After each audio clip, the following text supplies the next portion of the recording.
Welcome to Pod Save America. I'm Jon Favreau. I'm Tommy Vietor. Lovett is off today, but we do have a great interview for you all a little later with our old friend and White House colleague, Kal Penn. Lovett's atoning. Lovett is atoning. Did you get a call? What's that? Did you get a call? You just repent? I don't know. No. He has a lot to repent. Voicemail, yeah. Oh, God. On today's show, we got a big week in politics, Tommy. Joe Biden will become the first president in a century to join a picket line when he visits Detroit in support of the UAW. On Wednesday, the second Republican debate is here in California. On Thursday, House Republicans will hold their first Biden impeachment hearing. And on Saturday, there's a high probability that they'll shut down the federal government. But first, at the center of all these events, per usual, is Donald Trump. He'll be skipping the debate again, and instead will also speak to auto workers in Detroit. He's pressuring House Republicans to impeach Biden and demanded again on Truth Social this weekend that they shut down the government unless they can somehow force the Justice Department to drop their cases against him, which they can't. Just a few other notable posts from Trump in the last 72 hours. He suggested that America's top general, outgoing chairman of the Joint Chiefs, Mark Milley, deserves to be executed. He called on all Senate Democrats to resign because New Jersey Senator Bob Menendez was indicted. He promised that if he wins, he'll order investigations into media outlets like NBC that have criticized him. And then he held a rally in South Carolina. He was really on one. He's having a good time out there. Let's listen. Yeah. The beauty was when I came here, everyone thought Bush was going to win.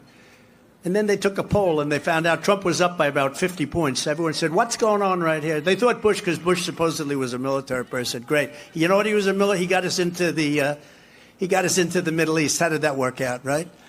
But they all thought that Bush might win. Jeb. Remember Jeb? But you have a better chance of being struck by lightning than hitting a whale with your boat. But on the other hand, their windmills are causing whales to die in numbers never seen before. The windmills are driving them crazy. They're driving the whales, I think, a little batty. I didn't know that Jeb did Iraq. Jeb did Iraq. Yeah. And the windmills are driving the whales a little batty. Those are the headlines from the South Carolina rally. The whale thing, it's like a big right-wing lie now. Is it? I didn't even know there was a backstory to it. There's been an increased number of whale deaths over the last 7 years. And a bunch of people are trying to say it's because of offshore wind farms, but there's no evidence of that. Most of the dead whales were hit by boats or caught in nets or something. But why not blame windmills if you're Donald Trump? The man is deteriorating, Tommy. He's really... The Jeb thing is now remember we played a couple weeks ago, I think, the clip where he confused Obama and Biden and Hillary. He had them all mixed up. Now he's got Jeb and George W. mixed up. It's sad to see him like this. So, and then there's there's his truths. He's saying that Milley should have been executed. In another time he would have been executed for treason. And he was saying this because Mark Milley let China called the Chinese government after January 6th to let them know that everything was okay. He was just trying to prevent a war. Essentially. Right. And then, of course, he said on the NBC thing, I say upfront, openly, and proudly that when I win the presidency, they and others of the lamestream media will be thoroughly scrutinized for their knowingly dishonest and corrupt coverage. They are a true threat to democracy, and they should pay a big price for what they've done. There have been many times in my life where I did want to punish Comcast. It was not often for MSNBC, though. I mean, somehow none of this is leading the news, and we are at a moment right now where Trump's political standing is arguably stronger than ever. What do you think is going on? Should Democrats and Biden be focusing more on Trump? What's the best way to respond to all this lunacy that I just mentioned? It's just like all our new problems are the old ones, right? I mean, obviously they're like unacceptable and scary and in normal times blockbuster news, but I think kind of par for the course in the modern Republican Party. You see Paul Gosar said, quote, in a better society, quislings like the strange sodomy-promoting General Milley would be hung. This is members of Congress tweeting things like this. That was in his taxpayer-funded newsletter to constituents, Paul Gosar. And, of course, that did come after, of course, Trump's truth. So just in case no one was sure if any lunatics would take their cues from Trump's post, that's happened. We got one dentist out in Arizona. I think if you're the Biden campaign, it would be a good time to have your military surrogates talking to press about the disrespect to Milley and the military. The other thing in that Milley piece is General Milley talks about a event he did with Trump and wounded veterans where Trump said basically no one wants to see people who are grievously wounded like that, keep them away from me in the future. That came out at the time, but hearing it come from Milley is, again, shocking all over.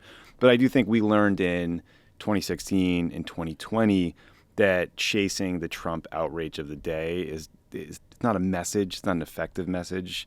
And I think that's even harder now for Biden as president. So he's got this dual track job, right? Like you got to do the things you have to do. You have to solve inflation, keep the government open, deal with climate change, whatever. But also, I think, fold what Trump is saying into a broader narrative about the extremism of the Republican Party that also includes our next topic, which is this government shutdown that will probably happen. I think that it is time for Joe Biden and the Democratic Party to start painting a very clear vision of what a second Trump term could look like. Mm-hmm. And I think that has to include the threats of extremism and violence that Trump is once again voicing. You're totally right that like outrage of the day, Trump says something crazy, whatever. It's fun he's confusing Jeb and he's talking about fucking whales, right? That's all fun. Yeah. But like New York Times had a story over the weekend. Trump supporters are threatening the lives and families of the judges overseeing the cases. The prosecutors are now requiring around-the-clock protection. The FBI has created a special unit just to deal with the increased threats, increased by 300% against FBI agents. The grand jury in Atlanta, they were doxxed. We've talked about this like a couple months ago when it happened, but there was the guy charged with storming the Capitol who was then arrested with 2 guns and 400 rounds of ammo trying to get to Obama's house because Trump fucking retruthed a post that supposedly had Obama's home address. So I do think that like we've talked about this before. Biden has to walk this line. He can't comment on the prosecutions, right, and all that kind of stuff. But I know he's supposed to give a speech, I think, in Arizona about democracy somewhat soon. Biden is, and I do think he has to paint a picture of what Trump wants to do in a second term, right, which is clear out the federal bureaucracy, have all loyalists there, make the Justice Department not independent at all, order prosecutions of all his enemies. It's pretty scary. It is scary. And, when you say it like that, it's not good. Yeah, I just think we're not doing enough, and I get when you poll and it's like, we got to talk about the economy and people are worried about inflation. Like I'm always on that for sure. But there's a lot of scary shit that Trump wants to do. And he's basically promising retribution and revenge, and he's going to have nothing to lose if he wins again. I hear you, and I agree with you on some level. The sort of political strategist part of my brain sometimes thinks everyone watched January 6th happen, and everyone has memory hold it. None of the things he's tweeting or truthing or posting or saying at these speeches is going to impact people more than that. So I wonder how effective it will be as a political argument. But I do think there is, clearly the White House has settled on the kind of ultra MAGA extremism narrative as being the thing they're running against. And I think that's good, and it certainly encompasses the actual overt threats to people's lives and security that you're referencing, but also the extreme policy views, shutting down the government, 6-week abortion bans, all the things they're trying to do. And it's a little complicated, but it's I think important.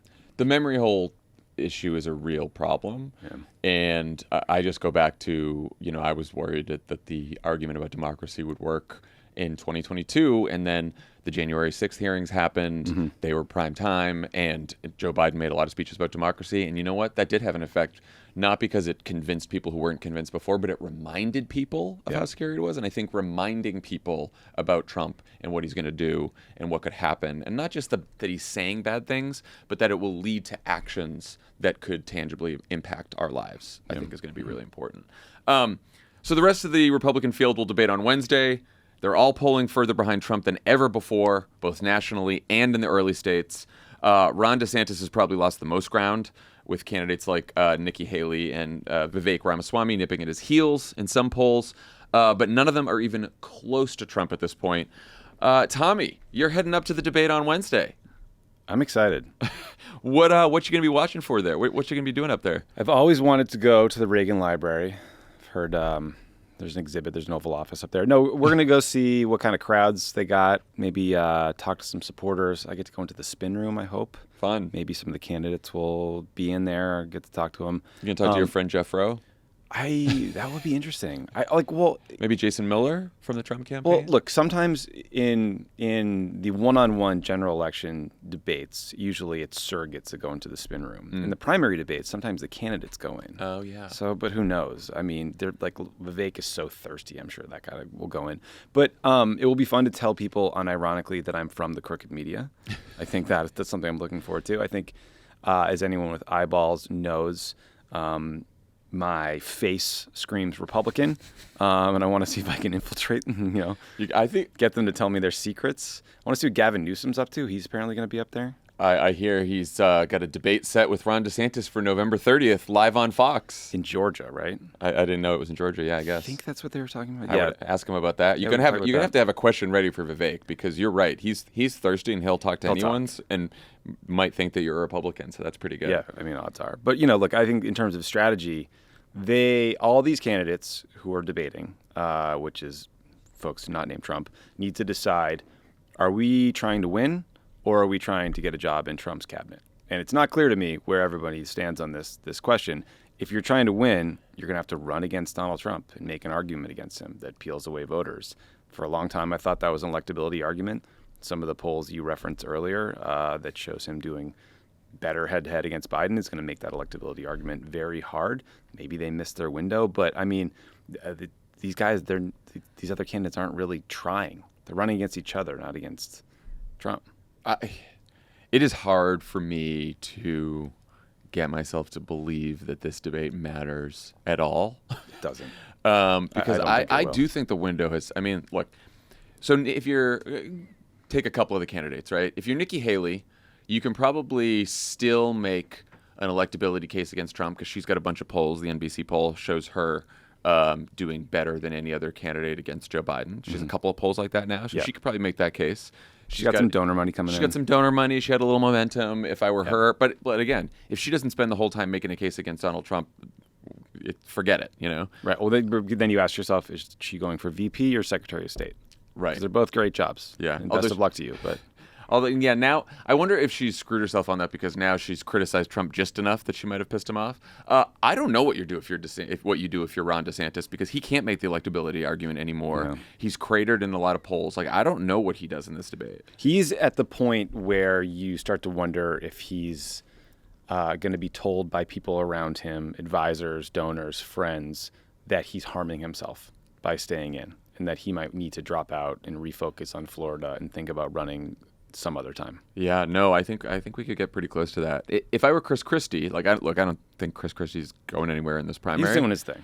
But I would turn every single answer into an opportunity to make the case why Donald Trump is, horrible for the country, a threat to democracy, and not only that case, I'd go after the other people on that stage for not saying that. What else has he got to lose? He's not winning at this point, and he didn't take all those opportunities in the last debate. Yeah, no.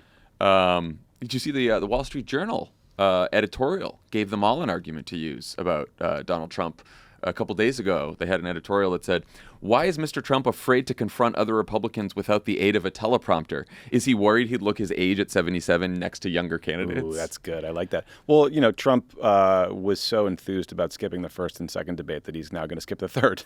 So I don't know that they're doing a good job baiting him into these things. Yeah, I mean, the name of the game here is someone's got to get attention for themselves. If they go up there and they just talk about how bad Joe Biden is and how bad the Democrats are and take a glancing shot at Trump about adding to the debt or this or that, it's not going to work. Yeah, and they're all going to get drawn into the news of the day. They're going to get pulled into conversations about the government shutdown and things that might not necessarily create the headlines they want, so it'll be tough. It'll be fun to see how pissed Mike Pence gets at Vivek. Forgot about Mike Pence. Yeah, so did a lot of people. Who else is going to be up there? Tim Scott's telling people that it's important to start drawing contrast with the other candidates. So maybe Tim Scott's learned that he's going to have to get a little feisty. Girlfriend in the spin room. Well, that's what I would do if I were him. He just we think she'll pulls appear? off a sheet. Just ta-da! Just a zoom. All right, well, have fun up there. Thank you. I'm excited to go. You can also join us live in the Discord. Sign up to be a friend of the pod. You can sign up at crooked.com/friends. We'll be having live reaction. And then right after the debate, Lovett and Dan and I will be right here in studio, and we'll be recording the pod right after the debate, and then we'll talk to you and find out what you're seeing up at the debate. I'll call in from Vivek's tour bus or whatever. Love that. Pod Save America is brought to you by Magic Spoon. Most cereal these days, it's pretty boring. Boring. And it's not like you're a kid and you can have those fun cereals Pass anymore. the lame flakes. Pass the lame flakes. That got me, Tommy. Magic Spoon has replicated your favorite childhood cereals to taste good, but each serving contains 0 grams of sugar, 13 to 14 grams of protein, and 4 to 5 net grams of carbs. The Honey Nut flavor only has 1 gram of sugar per serving. You can satisfy your sweet tooth with Magic Spoon instead of reaching for a scoop or pint of ice cream. Or do both. Okay, yeah, you don't have to attack my ice cream consumption. It's a keto-friendly, gluten-free, grain-free, soy-free way to relive those moments watching your favorite cartoons. Plus, No soy boys here. no soy boys here. Plus, it's only therapy boys, not soy boys. Right. Plus, it's only 140 calories a serving. It's like there's magic in every spoonful. With over 8 unique flavors, you won't get bored of feeling good with Magic Spoon. Head to magicspoon.com/crooked to grab a custom bundle of cereal and try the magic for yourself. And be sure to use promo code crooked at checkout to save $5 off your order. You know what? This ad has worked on me because I haven't had Magic Spoon in a little Me either. while. I wanna get some and right I now. am immediately after this going to order a It bunch used of to boxes. auto-deliver, but now I need some more. Yeah, for sure. Magic Spoon's so confident in their product. It's backed with a 100% happiness guarantee, so if you don't like it for any reason, they'll refund your money, no questions asked. Remember, get your next delicious bowl of guilt-free cereal at magicspoon.com/crooked and use the code crooked to save $5 off. Thank you, Magic Spoon, for sponsoring this episode.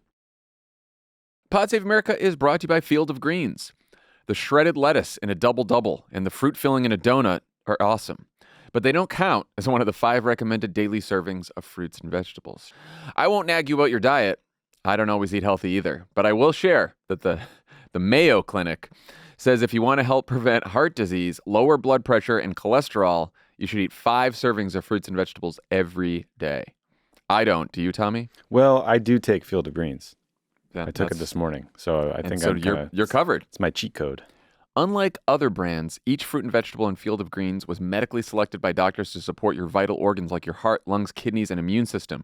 Flu season is here, and you can trust Field of Greens to help you stay healthy. Field of Greens works fast. You'll feel better with more energy, and you'll notice your skin, hair, and nails will look healthier too. Didn't know that Field of Greens could really help your nails, you know? It's good to know. It's an I'm always update. looking to make my nails look healthier. If you don't always eat right and exercise, join me and Tommy and take Field of Greens. Let us get you started with 15% off your first order. Visit fieldofgreens.com and use promo code crooked. That's promo code crooked at fieldofgreens.com, fieldofgreens.com. Pod Save America is brought to you by Tommy John. It's fall, which means you should be picking apples, not wedgies. Get new underwear that'll take care of your whole fruit basket. Oof, that's Tommy John. When you wear Tommy John, you're that much more comfortable, so you can do everything better. Tommy John underwear and loungewear have dozens of comfort innovations like breathable, lightweight, moisture-wicking fabric with 4 times the stretch of competing brands that keep you comfortable no matter what the season throws at you. With over 20 million pairs sold and thousands of 5-star reviews, guys across America love their Tommy Johns because there's no flopping, sticking, or chafing. That's why Tommy John doesn't just have customers, they got fanatics. One Tommy John fanatic raves, the most comfortable boxer briefs ever. There's no downside.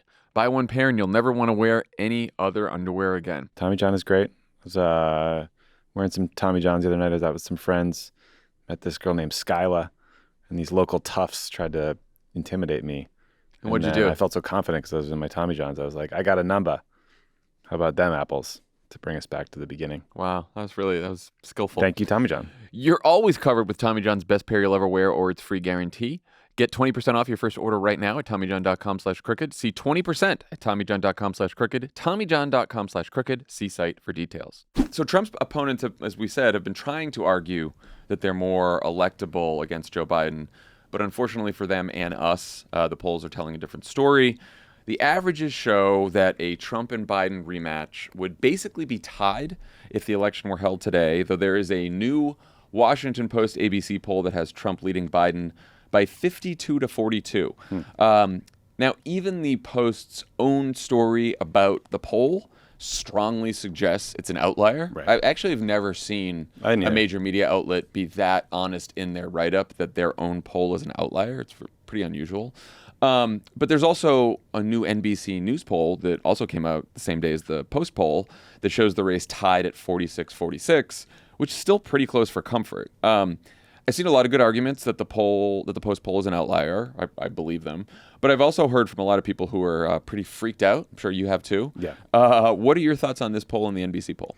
I mean, the kind of obvious and condescending point is that no one should worry about any poll over a year from an election, right? But we all do worry about the trajectory and what it means about political standing. And I do think that the outlier arguments that were convincing to me were that I don't think any other poll has shown Trump winning by that wide of a margin and getting over 50%.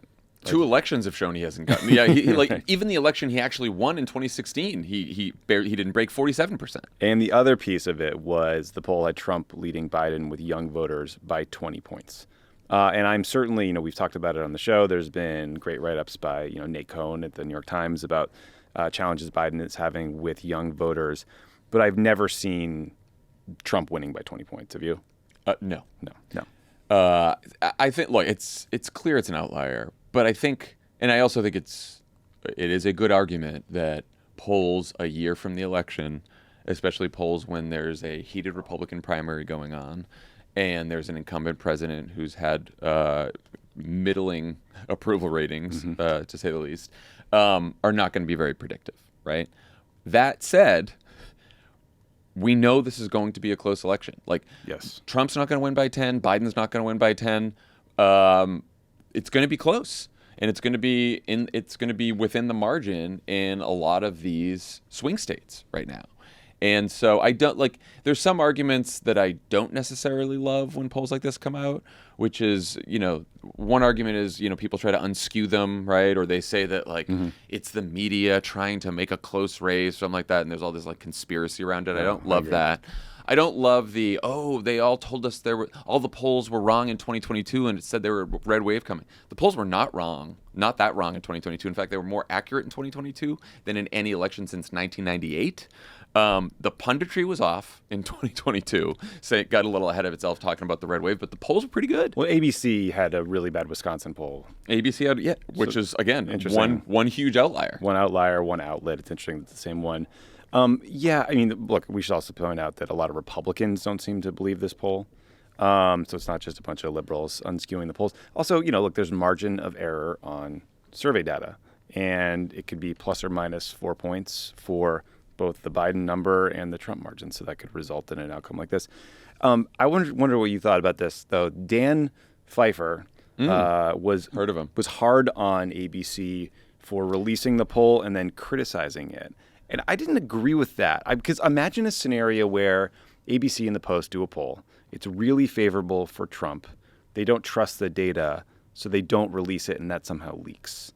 That, to me, leads to the kind of conspiracy theory, mega fever dream stuff. Yeah, then they're getting subpoenaed by Jim Jordan and hauled before Right. Congress like That's they're exactly fucking right. Twitter or something. For suppressing the votes. No, look, Dan's not here to defend himself, but I didn't. We'll see what he says on the Thursday ask him on pod. Thursday. But I didn't quite agree with that either. Or he said publish it, but then stand by it. I think they're standing by it. They're just saying, here are our results. We're standing by them. But by the way, they're not in line with most of the other polls and most of the media outlets, which I think is a responsible thing to do. Yeah, I thought it was responsible too. I think part of Dan's critique was they called it an outlier, but I think the last ABC Washington Post survey had Trump up 6. So it was not that much of an outlier, which frankly is more cause for concern. Yeah, well, there could be something interesting in the methodology there, right? Right. You pointed out. I guess that Wisconsin poll was not 2022. That was 2020, right? Yes, because that was correct. Biden up by like 1 million points in Wisconsin. Yes. So there is something a little goofy about the ABC Washington Post polls, even though they're rated an A pollster, but the A pollsters have problems, right? I do think it's interesting. I wonder what you think about so all these national polls are really tight. I think the Real Clear Politics average, which also isn't perfect, has like Trump up 1.8 on average. The state polls, especially like swing state polls, are so far like better for Biden than the national polls, which is interesting. There was a CNN poll of New Hampshire last week that has Biden up 52-40 on Trump in New Hampshire. Biden won New Hampshire by 7 points in 2020, so that would be a better result for Biden. And that's obviously a state where a lot of people pay close attention, especially because there's a primary going on. So I do wonder why the state polls are somewhat better. Yeah, that was very surprising. You'd expect New Hampshire to be hearing a lot of anti-Biden messages right now, and for that maybe to do a number on its approval rating. I just think the last thing people need to understand is you don't do a poll, get the data back, and the results are the results. Every pollster weights it in certain ways based on what they think the actual electorate will look like at the time of the election. So that's how you see a large variance. Yeah, and the one thing I wonder about with New Hampshire and the electorate there is it's more college educated than the nation as a whole. It's whiter than the nation as a whole, and we know that college educated white voters are giving Democrats and Joe Biden much bigger margins than ever before, and they are turning out much more than ever before. That's why we're doing so well in a lot of these special elections, which just happen to be in areas where there are a lot of college-educated white voters, disproportionately. And so I wonder if, and I noticed this from the NBC poll write-up, which is, it says, a greater share of Republican voters than Democratic voters have high interest in the upcoming election, while key parts of the Democratic base, younger voters, black voters, and Latino voters, have lower interest than at this same point in past election cycles. So even if you have the Washington Post as an outlier and some of these other polls, you could start to see a pattern where sort of lower interest voters, people who aren't consuming the news as much, which tend to be younger, disproportionately black and Latino, are either not participating in polls, are less interested in the election, are less enthusiastic about Joe Biden.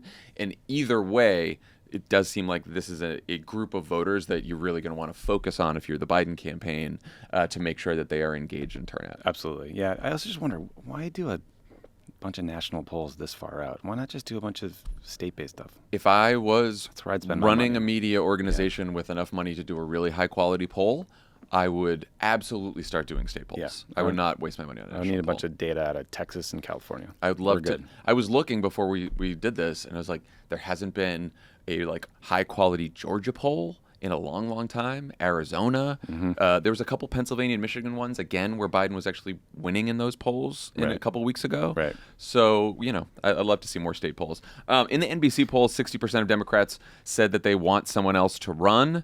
Democratic Congressman Dean Phillips from Minnesota just said in an interview this week that he's still thinking about mounting a primary challenge against Joe Biden. What do you think? Good idea, bad idea? Doesn't really matter?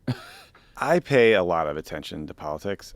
I don't know who Dean Phillips is. Dean Phillips could be in Three-term this room. Congressman Dean Phillips from Minnesota. Is he here? Couldn't pick him out of a lineup. Yeah, that's why I'm less worried about this one. If it were some well-known governor or a senator or someone with like a name ID to primary Biden, that might make me worried. Right? The example you always hear is about Ted Kennedy, his primary challenge to Jimmy Carter in 1980. The context there was, though, that the bottom had fallen out for Jimmy Carter. I think before Kennedy decided to run, he was beating Carter like 2-1 in polls, and then they went through this brutal primary. Carter beat Kennedy, and Kennedy didn't really. It was acrimonious all the way to the convention. Yeah. And Kennedy gave this famous speech and kind of ripped the party apart. And so I think a lot of Biden staff worked for Carter. They're very sensitive to this, but Dean Phillips ain't Ted Kennedy. I've thought about this a lot because I don't want it to appear that we think everyone get in line behind Joe Biden. It's going to be easy, and he's obviously the strongest candidate, and he's going to win. And blah blah blah. We're all scared, right? We're pretty anxious about this. But here's the reality of the situation. Biden has had plenty of people tell him to step aside. One of his favorite columnists, David Ignatius in the Washington Post, was doing it, right? That one probably cut deep. He has had no shortage of people telling him to step aside. He has refused. Plenty of Democrats could have launched a primary campaign against him over the last year. They have all refused. So it's if any of them decided to change their minds, right? Gavin Newsom, Gretchen Whitmer, Josh Shapiro of tomorrow, they just woke up and decided they wanted to challenge Biden. They'd have 4 months to put together a presidential campaign, raise money, hire staff, get on TV, get well known, and then somehow make an argument to anxious Democrats that actually they are the best candidate to beat Donald Trump instead of a sitting Democratic president who is the only person who beat him last time. Yeah. It's just you can have your anxieties over the Biden situation, but then you have to go to, all right, what's the alternative? Yeah, and I think the alternative requires someone with a chance of winning running against Biden in a primary, and no one has decided to do that. And listen, yeah, to your point, I am just as worried about some of the polling you talked about, sort of under the hood in this NBC poll and the ABC one, some of the concerns about age, some of the frustration about the economy, despite the fact that there's all these economic indicators that make us think that the economy is actually getting better, but people aren't feeling it. So there's a lot to be worried about. But Dean Phillips is not on my list. Yeah, and you just, like I said, you really have to play it out in your head. Like it's either, Joe Biden on his primary stage with Gavin Newsom and Josh Shapiro and Gretchen Whitmer and Raphael Warnock or whoever you have up there, and they're all debating and fighting over the next 4 months before we get to South Carolina. Or Biden steps aside, and now you're picturing Kamala Harris up on stage with Newsom and Shapiro and all of these same people that I just mentioned. And, really think if that's going to make you sleep easier. And then also, none of these people want to do it. Someone's got to step up and run, Yeah, I'm very much in the camp of, I don't know, I worry. I don't think primaries are bad. I sometimes think a vigorous debate about policy and getting our message out all over the place can be a good thing. Sometimes it pulls a bunch of candidates to the far left or to the far right and hurts in the general election. Generally, I think you can deal with that, and candidates all end up tacking back to the middle and whatever. It's a 50-50 country. That's how these races end up.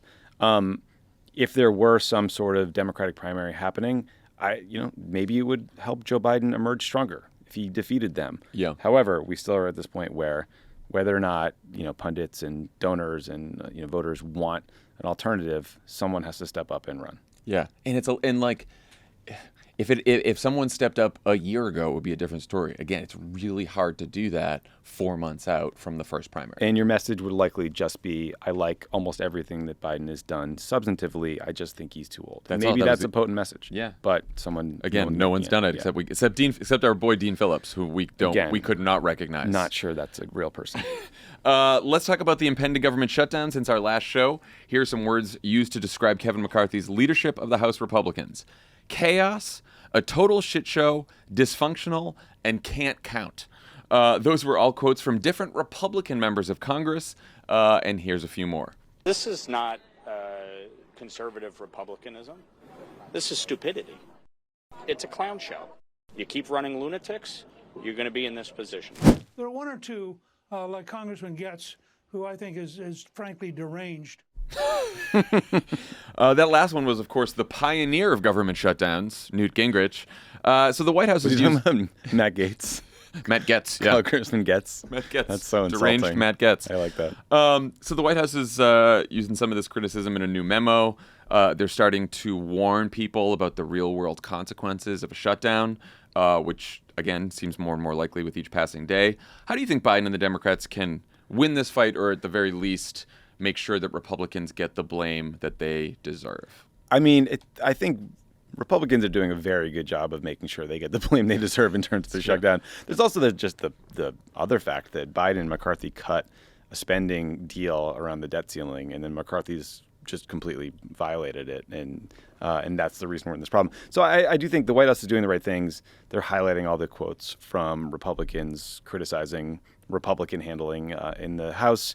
They're highlighting programs that would get cut or get stopped if there was a government shutdown and the ways people would get harmed. I think the bigger risk for Biden, though, is less the short-term shutdown debate than just the long-term harm to the economy.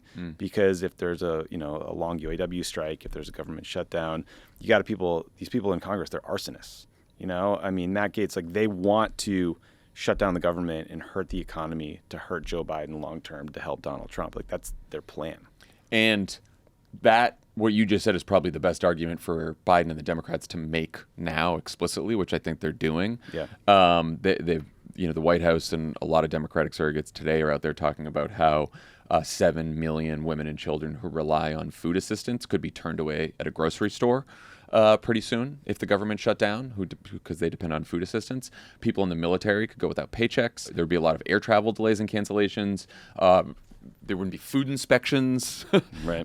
Disaster relief would suffer. You were talking about border security last week. Yeah. You're trying to cut that in some of the spending bills. Kevin McCarthy said that today because Donald Trump, again, is saying, if you don't get everything you want, they should shut it down. Yep. Kevin McCarthy's like, well, I think our military should get paid and that our Border Patrol agents should get paid because they wouldn't Kevin. So you and I were talking about this last week, but did you see Data for Progress did some polling on this? Like they tested the most effective messages around a shutdown. So, and sure enough, this is what the White House was using, but the most effective messages are messages about how this would hurt our economy, like you just said, all the things that I just mentioned that would be real world effects on people, and also saying that this kind of extremism and petty politics is exactly why people hate Washington, because there's a bunch of fucking arsonists in the Congress, like you just said. And then the least effective are arguments about how they're holding the government hostage to defund the Trump prosecutions and impeach Joe Biden. That people actually don't give a shit about that. That makes sense. I wouldn't give a shit about that either if I were just trying to live my life. I also think you can tie it all back to Trump because he is the maestro here. He's like the offensive coordinator, like truthing out the next play to the base, to McCarthy, to everybody, saying, shut it down. Yeah, they care about themselves. They care about their own political futures, and they don't give a shit about you, and people are going to be hurt as a result just because they're playing games. Yeah. All right, finally, Joe Biden's weaponized Justice Department is at it again with yet another politicized indictment of the Democratic chair of the Foreign Relations Committee. New Jersey Senator Bob Menendez has been accused of bribery and corruption, specifically abusing his power to influence arms sales to Egypt. The FBI searched the senator's home and found $100,000 worth of gold bars and $480,000 in cash that was stuffed in envelopes and jacket pockets. They have texts, phone calls, shell company payments, lots of evidence in this indictment. Multiple Democrats in New Jersey and elsewhere have called on Menendez to resign, but at a press conference Monday, he said he's not going anywhere. Let's listen. I recognize this will be the biggest fight yet, but as I have stated throughout this whole process, I firmly believe that when all the facts are presented, not only will I be exonerated, but I still will be the New Jersey's senior senator. Now, this may seem old-fashioned, but these were monies drawn from my personal savings account based on the income that I have lawfully derived over those 30 years. Tommy, is that what you do? Do you just take money every once in a while out of your savings account? It's just cash, stuff it in envelopes, stuff it in your jacket pockets, and then also buy some gold? You got some gold under your bed? The gold bars. It's really amazing. He Googled price kilo gold. I should just say, I want to say at the top, full disclosure, I thought Bob Menendez was a terrible United States senator for a long time. Before this indictment, before the previous indictment. He was indicted in 2015 for similar things, for using his office to help out donors and friends. But I think he's hung jury, so he escaped that one. Yeah, and frankly, that was a much harder case to prosecute, I think, because he had a pre-existing relationship. This one is going to be trouble for him. But look, Menendez thinks that another decade or 4 of sanctions on Cuba will change the government there. I think that's stupid. He was opposed to the Iran deal. So he's just sort of hawkish, and I think he's bad on policy, but I just want to get that out of the way and get it off my chest. But yeah, he is in big trouble here, it seems. I highly recommend folks read the full indictment. Read the indictment, or if you don't want to read the 39-page indictment, the New York Times has some great stories about it. The details are shocking. It's very blatant. It's multiple parts. It's Menendez and his wife and a businessman that they knew that has a lot of business in Egypt. So it was like Menendez taking all these actions and pressuring all these people as part of his role on the Senate Foreign Relations Committee and then just getting money. Yeah, so there's a couple different parts. First of all, he used his position as U.S. Senator and the chairman of the Senate Foreign Relations Committee to help push for U.S. assistance to Egypt. This was at a time when there were a lot of real serious human rights considerations when it came to Egypt. Egypt is the second biggest recipient of military aid from the U.S. after Israel. I think they get about $1 billion a year in foreign military financing funds, and Menendez could put a hold on that funding if he wanted or help push it through if he did not. So the allegation is that he got money to help push that money through.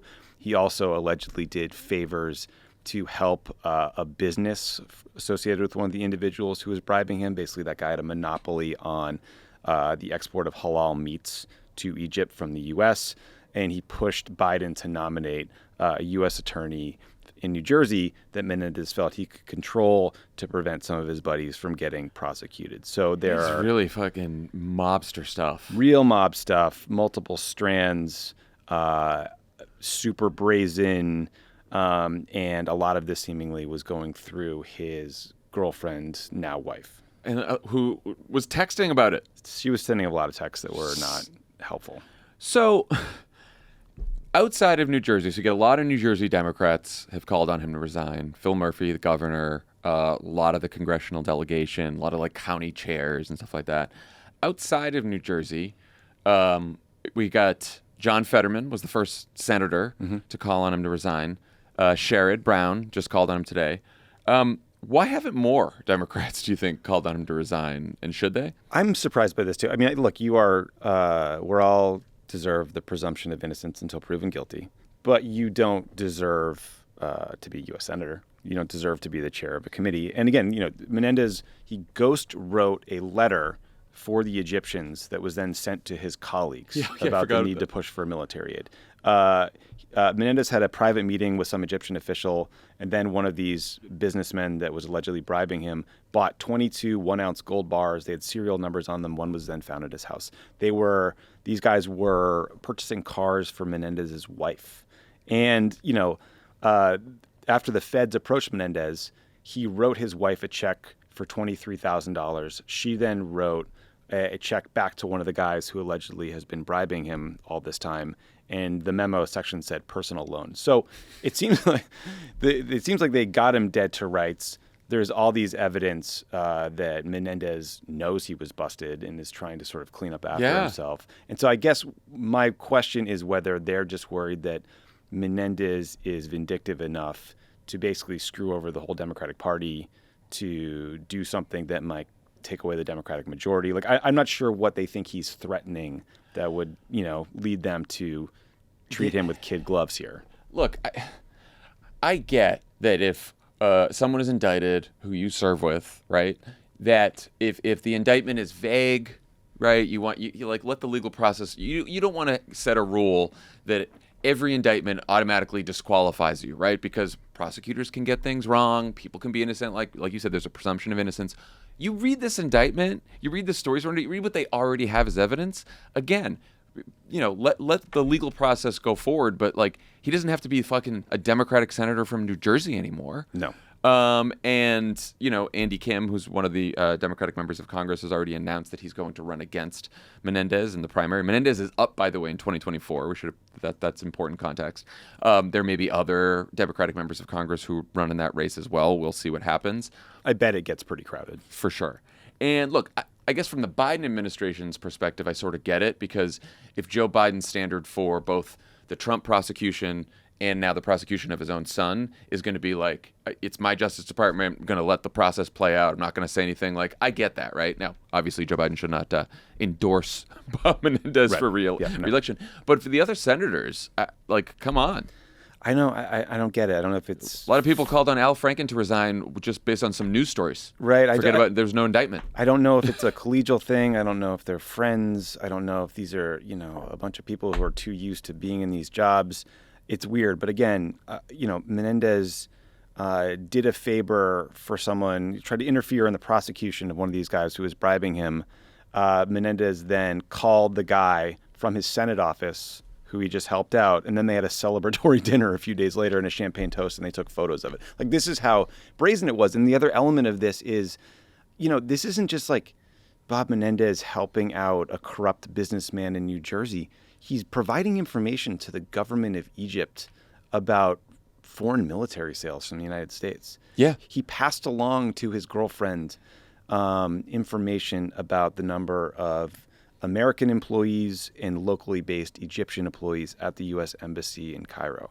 I don't know why you would do that. That's it's weird information to want. I was wondering if it was to get them so that they could lobby them directly. I don't know if it's lobbying them. I don't know if it's looking for people to extract intelligence from. It's very strange. It was a shocking piece of this puzzle to me. And of course, it goes without saying that the Republican likely nominee has been charged with 91 felony counts, and part of our argument against him is hey, no one is above the fucking law, and this guy's got a bunch of criminal charges, and again, Donald Trump enjoys the presumption of innocence as well, but Donald Trump should absolutely not be serving as president again and should not hold any public office again. And what I would like to see is I'd love for Dana Perino who was moderating the debate on Wednesday, to ask these Republican candidates what they think about Bob Menendez. Yeah, I'm sure everybody's they're practicing that answer right now. They're gonna go. They're all gonna say that. Yeah, of course, Bob Menendez should resign, but Donald Trump, he's okay. Yeah, and look, what Menendez will say is, look, I was just doing what any U.S. senator does. You lobby for businesses in your state, you help out constituents, et cetera, et cetera. But, normally constituents don't lease your wife a Mercedes for 60 grand. Yeah, no, that's like you do some constituent services, you get some gold bars. That's always what happens. It's just, the guy's in a privileged position. He has access to a lot of information. He will no longer be chair of the Senate Foreign Relations Committee. He's already stepped down from that role. But I don't get why some Democrat didn't primary him a long time ago. You know who's defending him? Who? George Santos. Okay, good. George Santos said he shouldn't resign. He should stay there. We should tell you everything you need to know. Yeah. Okay, before we go to break, quick housekeeping note. This week is apparently Banned Book Week, because that's where we are as a country right now. It's a good reminder to go to votesaveamerica.com, where you can find all kinds of ways to help fight book bans across the country. And we also have some fun merch in the Crooked store. There's Free the Books merch. There's Are You Afraid of the Books t-shirts that are well-timed for Halloween. And there are kids' tees and onesies that say, Read me a banned book. Check it all out at crooked.com/store. When we come back, Tommy talks to our friend and former White House colleague, Kal Penn, about the tentative deal to end the writer's strike, youth outreach in the 2024 campaign, and much more. Pod Save America is brought to you by ZipRecruiter. Tommy, did you know that recently there's been an 81% increase in demand for green jobs? Thank you, Joe Biden. Probably. Yeah, thank you, Joe Biden. And guess how you're going to fill those jobs easily? ZipRecruiter. That's right. ZipRecruiter. ZipRecruiter identifies the right people not just for green jobs, but for all kinds of jobs. And right now you can try it for free at ZipRecruiter.com/crooked. ZipRecruiter's powerful technology finds candidates whose skills and experience match your job. Got your eye on a top candidate? ZipRecruiter's invite to apply feature lets you easily send them a personal invite, so they're more likely to apply. To attract a specific type of candidate, ZipRecruiter offers attention-grabbing labels for your job posts, like remote, training provided, urgent, and more. Make a positive impact on your hiring future with ZipRecruiter. 4 out of 5 employers who post on ZipRecruiter get a quality candidate within the first day. See for yourself. Go to this exclusive web address to try ZipRecruiter for free. ZipRecruiter.com/crooked. Again, that's ZipRecruiter.com/CROOKED. ZipRecruiter is the smartest way to hire. This show is sponsored by BetterHelp. Talk about a time in your life when racing thoughts were keeping you up at night. Last night, John. Last night, I got woke up at 3 a.m. I was like, oh no, it's only 3. I thought it was maybe 4:35. That's the worst. You ever waking up so often in the middle of the night that once in a while you don't, and like that the pathetic feeling of relief, and you realize you slept through the night because it's such an anomaly. And for me, through the night is I see 5 a.m. and I'm like, oh, I did it. I got to 5. 6 a.m. is the new noon. Yeah, no, we're doing great. Do you ever find that Hollywood? What's your dream? Do you ever find that just as you're trying to fall asleep, your brain suddenly won't stop talking? Do your thoughts start racing right before bed or at other inopportune moments? It turns out one great way to make those racing thoughts go away is to talk them through. Therapy gives you a place to do that so you can get out of your negative thought cycles and find some mental and emotional peace. If you're thinking of starting therapy, give BetterHelp a try. No bike lane for negative thought cycles. It's entirely online, designed to be convenient, flexible, and suited to your schedule. Just fill out a brief questionnaire to get matched with a licensed therapist and switch therapists at any time for no additional charge. Therapy's great. Everyone should be in therapy. It helps. You can talk to someone. It makes you feel better after you go. It's great. Get a break from your thoughts with BetterHelp. Visit BetterHelp.com/PSA today to get 10% off your first month. That's BetterHelp, HELP.com/PSA. Our guest today is an actor. He's a former White House staffer during the Obama administration. And most importantly, he's my good friend, Kal Penn. It's great to see you. Good to see you, man. How are you? I'm great. I saw a bunch of Iowa folks over the weekend, which made me think of you because you weren't based in Iowa, but you might as well have been, given the number of times the Obama campaign asked you to go there to turn out the vote, to travel around the state, to talk about climate. What else were you doing? A million things. Mostly youth outreach with Team Iowa, and then a little bit of arts policy committee work. But that was man, it feels like so long ago, but also 50 years into the future. Just in terms of the wholesomeness and the lack of vitriol. I know. It's a different time. By far the best part. That I was able to come out there because that was the last time the screenwriters went on strike. So I wasn't able to shoot the TV show House, which is why I was able to join. Oh, that's right. Well, we're going to talk about strikes in a minute. Let's talk about it right now because we booked this interview a few weeks ago because we were thinking it would be important to check in on the ongoing strikes in Hollywood. On Sunday night, there was some good news about a potential breakthrough in the negotiations between the Writers Guild and the studios. I've not seen all the details. I'm not sure that a lot of folks have outside of the bargaining committee, but it sounds like the writers got more compensation for streaming content, some rules around a baseline for the number of writers in a room, some sort of protections when it comes to artificial intelligence. So that's great. And in the coming days, the writers will vote on whether or not to accept that deal. But the WGA leadership is excited about it, which is telling. So fingers crossed there. But there is another, actually considerably larger union representing actors and TV and radio artists that is still on strike. I don't believe those negotiations have been happening recently, but I want to check in with you on that. So this is the SAG-AFTRA union. What are they hoping to get out of the strike? What are the demands they're looking for? So in some senses, I'm full disclosure, I'm a member of both unions, but I've been a SAG-AFTRA member for 2 decades. I think both unions wanted things that are pretty common in labor disputes, wanting to make sure that wages for workers reflect everything from inflation to a fair reflection of profits if the industry was particularly profitable. But then one of the sort of newer pieces is related to AI in both unions. And I know your listeners probably know a lot about this, but the kind of thing that I would underscore, you hear this happening a lot with discussions about labor in general, but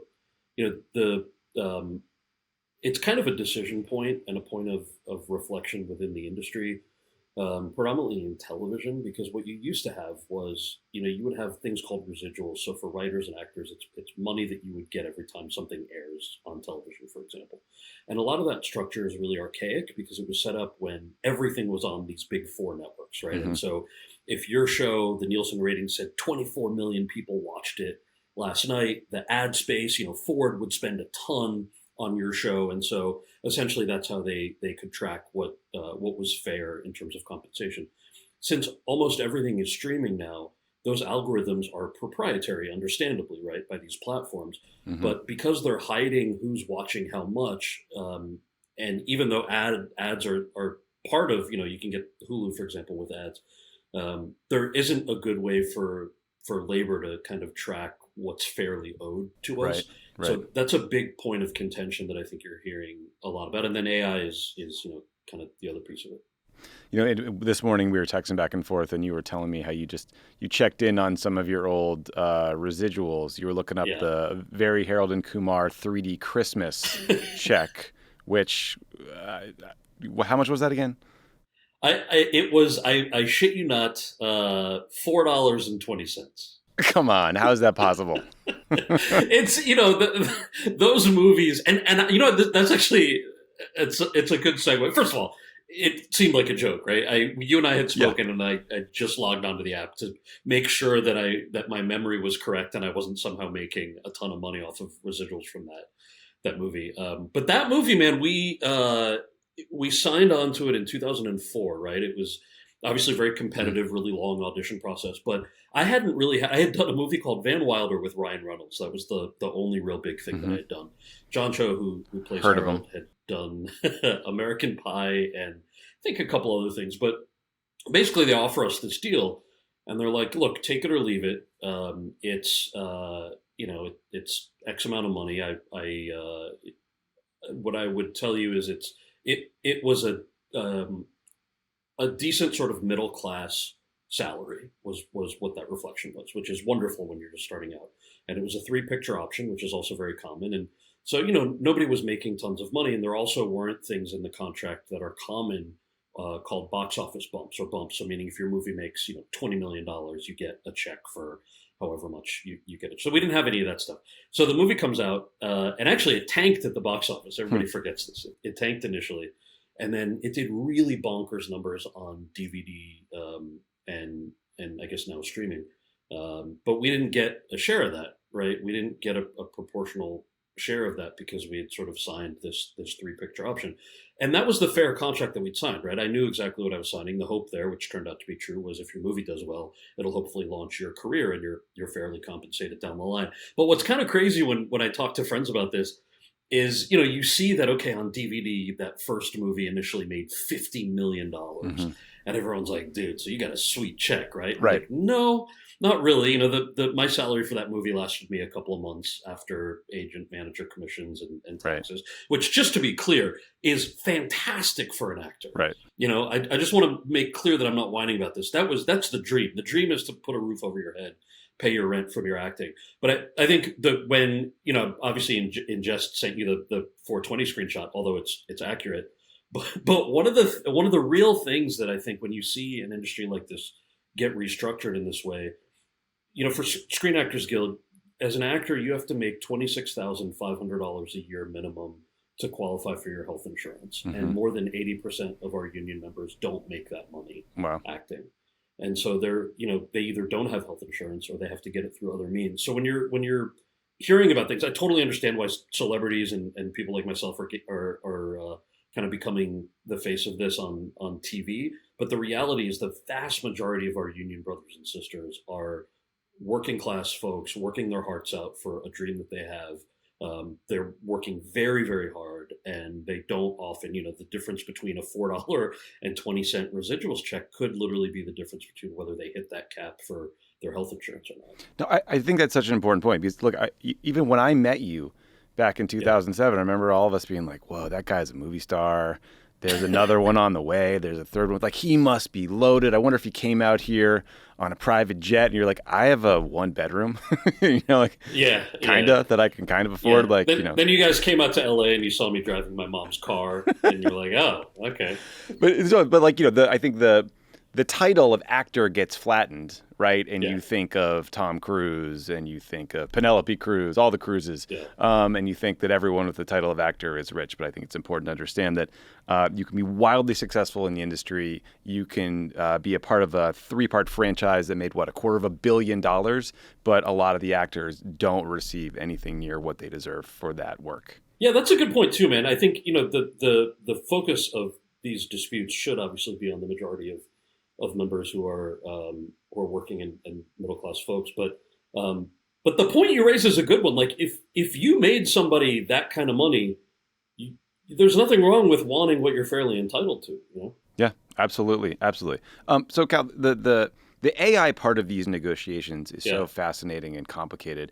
It's hard for me to wrap my head around what the technology is new. It's also evolving so quickly. But what are the general principles that you think, we could say artists writ large, writers, actors, whomever you want to fold into this, should ask for to be protected from what we know about AI? Yeah, so I think, like you said, the Writers Guild hasn't released the fine print yet because I think they're still mulling it over. But my presumption is that they got some guarantees that AI wouldn't be used, meaning no inputs of work that was written by human writers can go into this algorithm to spit out something that would make us obsolete. I think from the acting perspective, we already have, you do a TV show, a movie, a commercial with special effects, and you're already, your face, your body, your voice is being scanned. Mm-hmm. And in some of the early Netflix language, there was stuff in there that allowed them to use modifications of your voice without your consent, without additional compensation. So the fear there, which is not far-fetched at all, especially if the precedent of these companies means anything, is that you don't want to participate in these scans and then find out that someone's making a movie with your name, likeness, voice, all of that stuff that they have and that they own without your say and without any additional compensation. And it's really not far-fetched. It happens, it happens already, and it's in these contracts already. So I think having those protections in there is really critical for both the actors and the writers. Yeah, I know someone like, I think Sarah Silverman, for example, is suing some of these companies and saying basically, hey, somebody uploaded a bunch of my books, a bunch of my jokes. They scraped my identity essentially, and now they're plagiarizing that to recreate stuff in my own voice. Like, of course, that doesn't seem fair. No, it's not fair. And also, let's just be clear. Like, I know there's a lot of bad blood right now because there's a double strike, but the executives and the folks who run these companies as much as I look forward to working with them again. They're not writers, they're not creative talent, right? And so to basically underscore, like, you need that human element, or at least you want to have that human element. Audiences have sort of said time and again they like the idea of the human element remaining. I remember, if you look back to, when TV started, people said radio's going to die. When DVD came out, like, oh, people aren't going to go to the theater.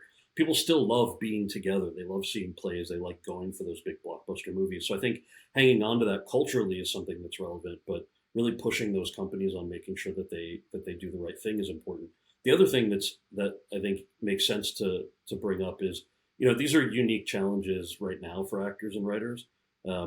But there are things that are going to affect other labor unions and other industries. You're already seeing it come up in conversations about lawyers, for example. Obviously, they're not unionized, so their power is not sort of what it is in a singular union.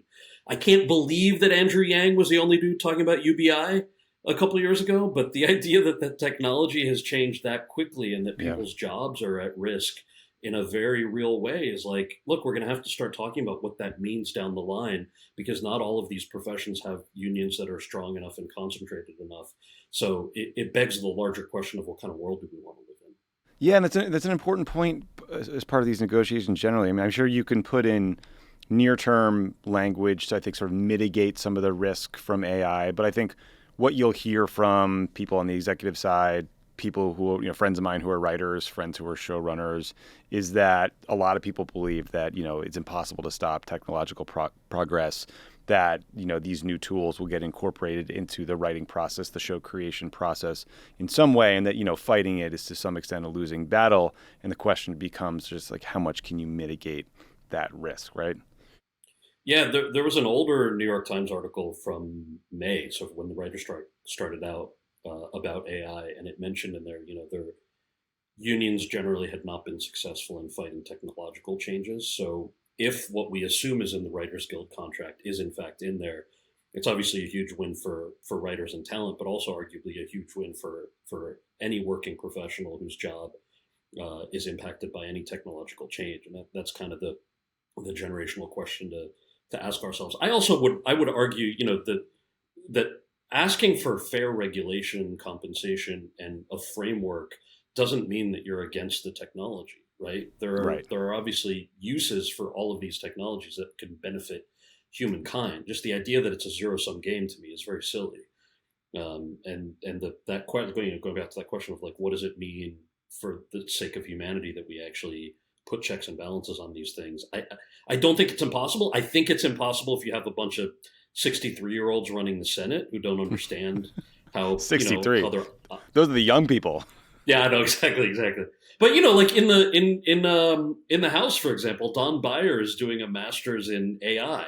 So like we need more people like that who are willing to kind of go in and study up on this stuff. Yeah, some intellectually curious people. Also, yeah. I don't think people are good at making predictions. I've been reading the Walter Isaacson Elon Musk book, which is hagiography in a lot of ways. But I was reading about how one of the mistakes he made at Tesla is they automated as many things as they could in their assembly line, built it, and then realized that a lot of the automation they had created actually was slowing things down, and that people were faster and better at it and more cost efficient. So they de-automated, ripped out a bunch of machines and threw them out in the back and hired people. So, I think even guys like Elon get this stuff wrong. So, Kal, in addition to being an actor and a writer, you worked in politics for a long time. And as we were saying at the top, you've done a ton of work reaching out to young voters, trying to get them fired up, to care, to realize, that this matters. When you're talking to, say, 18 to 30-year-olds about things that are on their minds, what they want to see in a leader, what are you hearing these days? I'm hearing that I'm old. I'm like the old guy.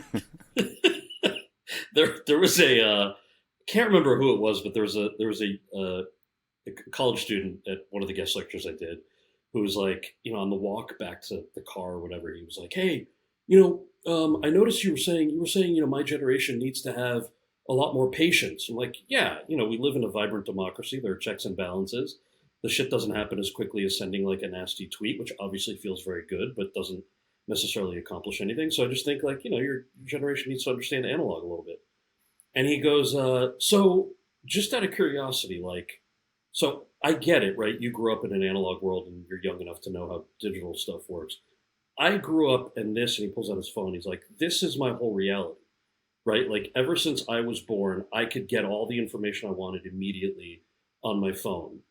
And it's always going to be like that. So why am I the one who should have patience instead of the other way around? I was like, okay, fine. I feel old, right? I feel old that you're right. But I think, to answer your question, Tommy, that interaction then kind of made me feel like, yeah, the system should adapt a little more. I'm obviously still three branches of government, vibrant democracy. Like, we need to hang on to that. But the idea that change should happen a lot quicker is something that I find myself talking about a lot, especially with something like, so for example, the IRA, right? Inflation Reduction Act has this insane climate stuff in there that we would have killed for in the Obama administration. And I remember having youth climate meetings and young people who would protest outside the gates of the White House while we were having fucking meetings on climate, because they just wanted to push the president that much harder to do that much more. And, it's now, 12 years later after some of those meetings, and now they're getting it, and they're getting more than what they had asked for in the IRA under Biden. But those people who were 18 at the time are no longer considered part of the youth vote block, right? And the kids who are young are for obvious reasons, not feeling any sense of reward for work that they're putting into climate. So this idea that, like, a lot of this stuff, we realize it works because we're feeling good about the work that we put in and seeing the results of that work. And my worry is that you've got this bold climate action and people aren't celebrating it the way that they should. Like, this stuff really is happening because of I interviewed the president when I was guest hosting the Daily Show a couple of months ago, and I asked him that question, what led to all this aggressive climate stuff? And he said, it's young people. It was 2 decades of youth advocacy on climate that created the political space for him to act on that. And so I just think, like, I get that we live in sort of a cynical world, but to not focus on the things that we've won is such a mistake, and I think it lets the other side win a lot. Yeah, I mean, climate's the hardest one because I think that the younger you are, the more of a stake you have in the future of the planet personally. I mean, look, I now have a 10-month-old daughter, so I feel an enormous sense of responsibility to her. But also the things that have happened, as you note, in the IRA are monumental. But the implementation of that law is taking some time, probably longer than we all want. Right. And the impact is really about mitigating the effects of climate change rather than stopping it or reversing it yet. Sure.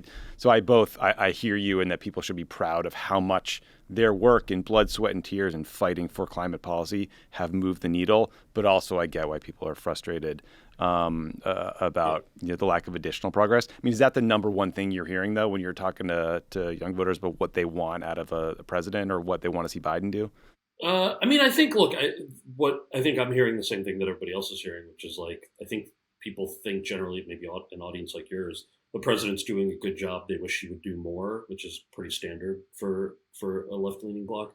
I think the stuff that I'm hearing that they care a lot about, understandably, is how we're treating migrants. A lot of that is on the state level in places like, or even city level, places like New York City where I live. But I think they're hoping that there's a little more federal action on things like that. Climate's a big one. A lot of it's the same stuff that keeps coming up. Jobs, cost of education. Those are all things that I'm still hearing. So none of it is from the, like, I'm washing my hands of it. I will say the part that's a little harder to push back on, and I'll bring this back to the strike because this has come up so much, especially with young writers and younger actors. People have taken notice of the fact that most of these studio heads and people who have forced the labor unions into a strike are big Democratic donors themselves, right? These are people who love to use social media to talk about equity, but when it comes time to actually paying their teams and their artists and their labor, they don't want to do it. They went and hired, the AMPTP hired this woman named Molly Levinson in DC, who's this PR powerhouse who the U.S. women's national team hired for pay. Oh, right, she yeah. did a wonderful job with them, right? Yeah. And it was really shocking that she and her team would then go and take a client that wanted to break labor unions. And I think a lot of young people are recognizing that even on the supposed left, you have this hierarchy that's more based on money and power than it is on the equity that these people supposedly talk about or tweet about. And that it seems like at the root cause, it's just, well, with enough money and greed at stake, we'll say or do anything to keep people down. And you're talking about a generation that is increasingly in more debt.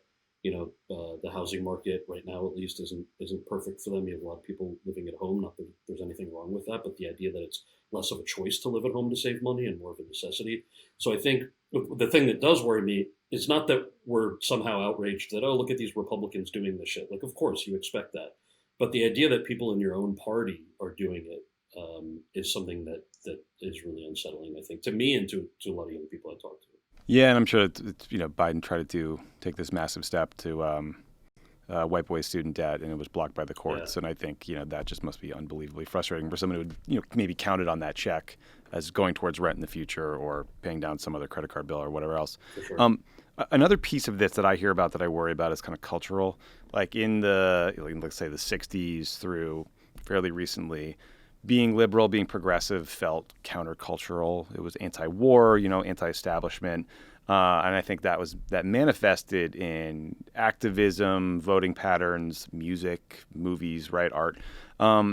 And today there seems to be this strand of young conservatives, or young men mostly, who feel put upon by progressives. They feel they talk about being canceled. They're really focused on that all the time, or told, feel like they're being told what they can think or say, and that somehow Trump has become countercultural or anti-establishment, despite the fact that he was the president of the United States, because he's the one kind of raging about that piece of the status quo. Have you encountered that kind of young voter at your events? Are there arguments that have worked for you to kind of reach them, kind of like the Barstool Sports kind of Republican generation? I gotta say, I just gotta give a shout out to where it's due. The Barstool Bros love the Harold and Kumar movies, so listen. So we do have some commonality there, Thank you. I'm confused by this, to be honest. Like, I don't know. To me, I see that and I'm like, oh, what are you aggrieved about? To me, the conversation comes up a lot with me in the realm of comedy. So yeah, I'll hear from people, I can't make jokes the way I used to. Do you think you could make another Harold and Kumar movie today? You probably couldn't. You'd probably get canceled. This sucks. I was going to go into this career, but I can't do it because you just can't say the thing you used to be able to say. And I'm sort of like, well, bro, what's the word that you wanted to say that you couldn't say? Go ahead, say it. Say the word. Go ahead. What are you worried about? Yeah. Say the word. Are you worried that you're going to get supposedly quote unquote canceled, or are you recognizing that the free market is going to take care of something that they no longer like? And I think there's a big difference there, right? Like, if we're pretending that the only reason that you used to be able to say and do anything you wanted and people would tolerate it is because it was the right thing and that was freedom, I think we're confusing that with the fact that, especially in the comedy space, my job is to make people laugh. I don't want to make jokes that I made 20 years ago. That shit's boring to me. I want to continue to build on an audience and a marketplace that's demanding us to be better and more dynamic. So that's always been my approach to this, and it confuses me a little bit when I hear what you sort of outlined. But then I kind of get it, right? If you've always had this immense privilege and have never felt what it feels like to have to kind of account for what equity actually is, meaning that everybody has to work really hard to get a seat at the table, nothing is promised or owed to you. I think that if a shift like that is happening culturally, I'm a little empathetic to what that might be like for somebody. Yeah, it is weird. In the comedy space, it is often the most successful, rich, famous comedians who are complaining about being canceled all the time. And you're just like, you seem to be doing fine. Joe Rogan or Dave Chappelle or whoever it is. Yeah. Also, it's like, make the jokes you want to make. Like, I'll defend till the day I die the right of somebody to say and do whatever they want to do.